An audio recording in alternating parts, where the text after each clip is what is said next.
Hi, and welcome to the Wholeness Shift. My name is Veronica, and if this is your first time here, welcome. I teach people about easy, practical spirituality, and I help you navigate your spiritual awakening.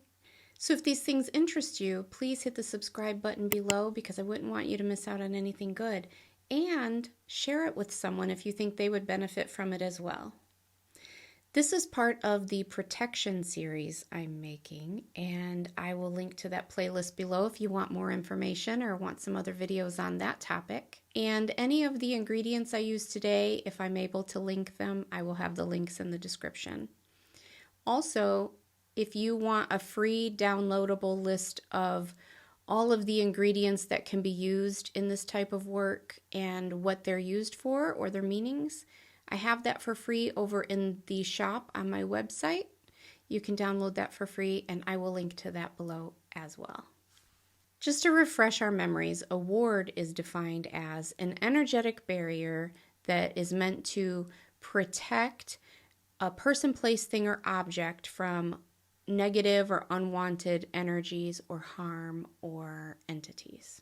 There are many kinds of wards. There are all different kinds of them. And really, you should have several in place to protect your home, your person, whatever. But today, we are specifically talking about how to make a very simple water ward. Water, of course, is used for purification and for grounding and for transmutation of negative energies. And using water in some of your wards is a very simple and inexpensive way to add yet another layer of protection to your home. Today we're making water bowls. You can use any container that you have. You can use a bowl, a jar, a vase, a candy dish. I went to the thrift store and I purchased some small crystal bowls or candy dishes because I thought they were pretty and that they would be less obtrusive sitting on a table. It only cost me a couple of bucks, I think maybe $1 each or so. The bottom line is that you can use whatever you have. You don't have to go spend money and get fancy things. Use what you have. We'll get into how I'm making these particular water bowls today, but what you need to remember is, just like with the dishes, use what you have. If all you have is plain tap water, bottled water, filtered water, use it. If all you have is a little pinch of table salt, use it. Use what you have. If you want to go buy other things, you can, but don't feel obligated. The divine created all of these things and placed them on the earth for us to use. And if all you have is water coming out of your tap, that combined with your intention is good enough. It doesn't have to be fussy to be effective. Use what you have. You want to begin by cleansing your space, as with everything. You want to wipe away any of the old energy or any attachments that might be there. I'm using the smoke from my incense and am cleansing all of the pieces, parts that I'm going to be using today. While I'm doing this in my mind, I'm saying my petition. I'm speaking my petition. I'm setting my intentions. I'm asking that any negative energy or energetic residue or attachments would be removed from any of the ingredients in this ward. I'm asking that the water and the crystals and all of the other ingredients would wake up and work with myself and the divine to create this ward of protection. I get specific with some of the examples, like please protect me from intruders or danger or damage to my home. Protect me from illness and injury and anyone else that's in my home. Protect from illness and injury. Protect this home from fire or water or wind, from bad weather. Get specific.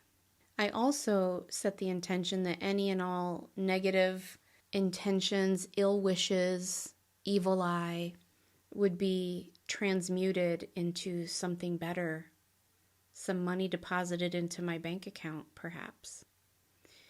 And I ask that any malevolent or ill-meaning people would be stopped and not allowed to even enter my property.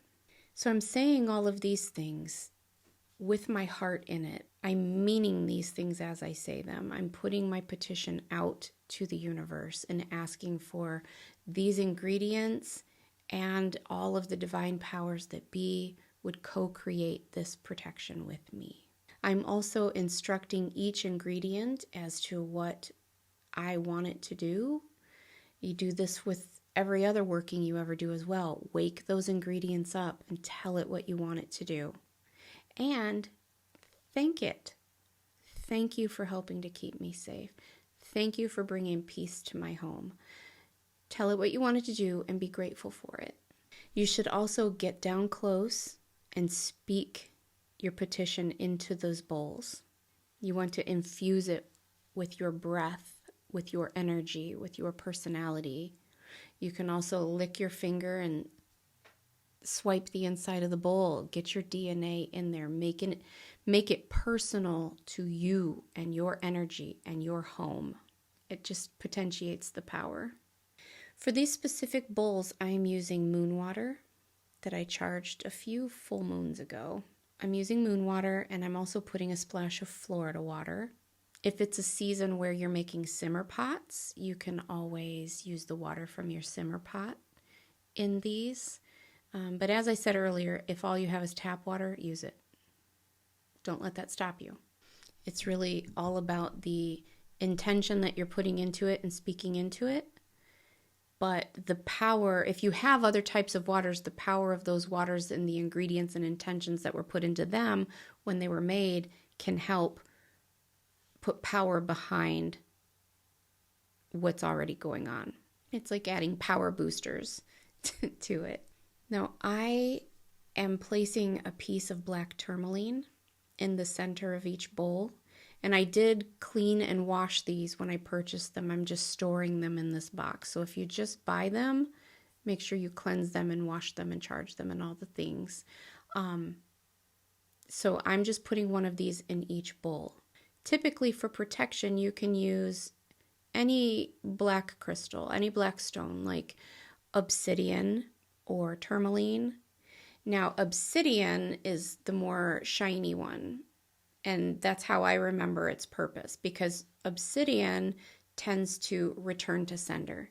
It blocks and returns the energy back to where it came from. So if you're looking to do that, you would want to use obsidian. It's like a mirror. It sends it back. Tourmaline, it grabs the energy, grounds it, and transmutes it into something different. So it takes that negative energy and transmute it alchemizes it into something different.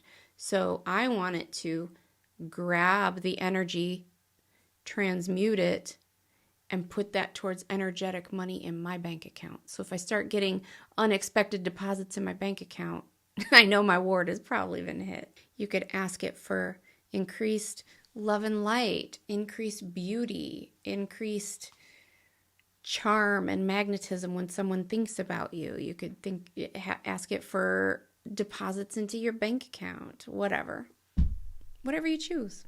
I also placed a little pinch of black salt that I made into these bowls, and I didn't want to do too much with these. I wanted to do a little bit, but I didn't want to do too much. So I put a little pinch of black salt, and I put a little squirt of cinnamon oil, a few drops of fiery wall of protection oil, a few drops of peace out oil that has like lavender and goodness in it, good vibes. The fiery wall of protection is like a banishing, protecting oil. So when this was done and I was satisfied that they were the way I wanted them this time, and they can be different every time you make them, I had spoken my petition into them. It was complete. I went and sat one by my front door, one by my back door. I put one on my nightstand by my bed, and I put one downstairs in my family room. And that's an area where nobody hangs out a whole lot. It tends to accumulate a little bit of clutter sometimes. And I just always feel like the energy can be a little stagnant down there. Anywhere where you have stagnant energy, it's going to be attracting lower vibes. I like to keep that area a little bit more cleansed and protected. Now, while setting my intentions, I also set a code word. And you want to choose a word that it isn't so common that you hear it all the time, but it's common enough that you may or may not hear. It's not something that you'll never hear. Okay, so you want to set a code word that if my ward gets hit or violated, I'll hear this word. If I hear this word, I know that my ward got hit. And that's just a heads up that, like, somebody's sending you ill will, something happened. And mostly it's a trigger for you to go check your ward to make sure, maybe it needs refreshed, maybe you need to cleanse it and make a new one. You can also keep an eye on your wards. If they start to look funky or moldy or something, that's another sign. Usually, though, you'll just replace them after a week or two because the water evaporates and they just need cleansed and repeated. Unless you have somebody that's really sending you negative stuff, then you might need to address it more often. You can make the petition whatever you want it to be. I gave you an example of what I was using for this petition, but you write your own, use your own words, have it fitting for whatever purpose you're using it for. You can speak a Bible verse into it. You can, whatever you want. This is yours. Make it personal. If you learned something today, please hit the like and subscribe buttons and share it with somebody who you think will also benefit from it. And if you make wards, let us know in the comments what kind you like to make. What's your favorite kind? If you made water wards, what do you like to put in your bowl? Let's learn from each other. All right, you guys. Until next time.